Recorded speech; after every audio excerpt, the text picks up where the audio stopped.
So I just came back from ScentXplore, and first thing I'm gonna say, it was freaking cold over there. But here's the stuff that comes in the goodie bag, and I'll make sure to make good use of them. Yeah, I'm not sure how to begin. So the thing about ScentXplore is that it was really cold outside. But once you get in, you are hit with just nosegasms left and right. As soon as I came in, I got the goodie bag with all this stuff, and this is what I was using to put inside. Now this is a niche expo, so there was a lot of niche brands that I didn't really get a chance to smell in other places, even though I can always go to Scent Bar in the city. The thing about the Scent Expo is that I was able to interact with these houses and really get into their story. Because the thing about designer is usually designer smells nice, doesn't necessarily have a story. But niche is there is a story behind the fragrance, and happens to also smell nice, which is the big plus. And hearing these stories was just really wonderful. I really enjoyed some of the scents that I never got a chance to smell. I got a chance to smell some of the new scents that were coming out, scents that I was never able to access before. I got a chance to smell some of the scents that are about to come out. I got a chance to interact with these houses. I got a chance to interact with Jeremy Fragrance, even momentarily.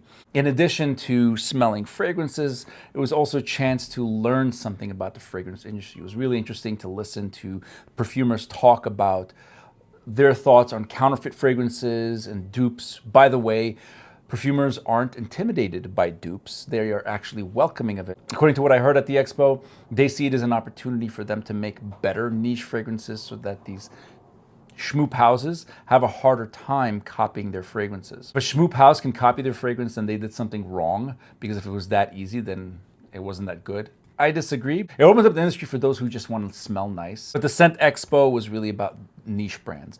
Even though there were familiar brands like Jo Milano, Barara, and Armaf, although Armaf had collaborations with other perfumers, which made this more niche. Wonderful stuff coming down the pipeline. The highlight of the day, however, was getting to meet and interact with other fragrance reviewers and influencers and content creators, and really just to get a sense of how they are in person.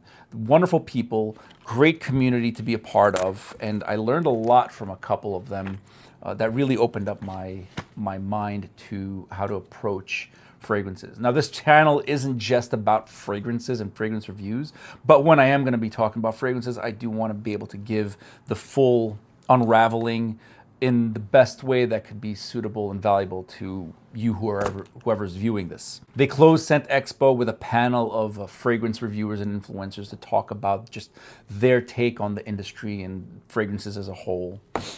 Overall, I am hungry and tired. The good news is I was so enthralled in the fragrances that I forgot to eat.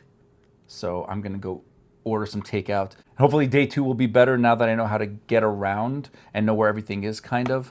I'll be more focused on really the fragrances and getting to meet people than other things. I still have a few houses to cross off my checklist, thanks to ChatGPT, which created a list of fragrance houses who are appearing with a description of what their house is about and their top 5 fragrances. There were many there. But this was a great experience. If you're into fragrances more than just smelling nice, and if you want to know the story behind it, I recommend everybody go to Scent Expo, because it was just a great experience overall. Get to meet and see several people in person from their houses, and the reviewers and influencers. So thank you for watching, and I hope to provide you an update at a later time.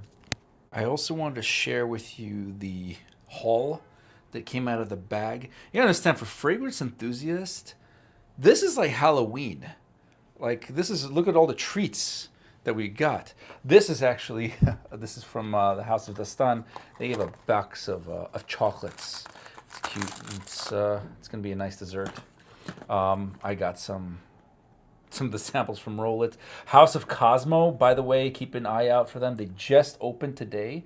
Now, this is a very interesting thing about fragrance houses. They started today and they have a story where they want their fragrances to represent a theme. And for House of Cosmo, it's very sci-fi and futuristic. Like, what would the environment smell like if we were walking on the moon? It's really interesting. They have some House of the Stan. Another one was My Geisha. This was a great brand. Of course, they gave me a sample of what smelled like cannabis. I'm gonna have to smell it tomorrow because I don't want to open this up just yet. But so many, I got an Amouage sample set. Unfortunately, there's still no Outlands, but come on, Amouage is amazing. And then Xerjoff, I'm getting a Naxos Inspo soon.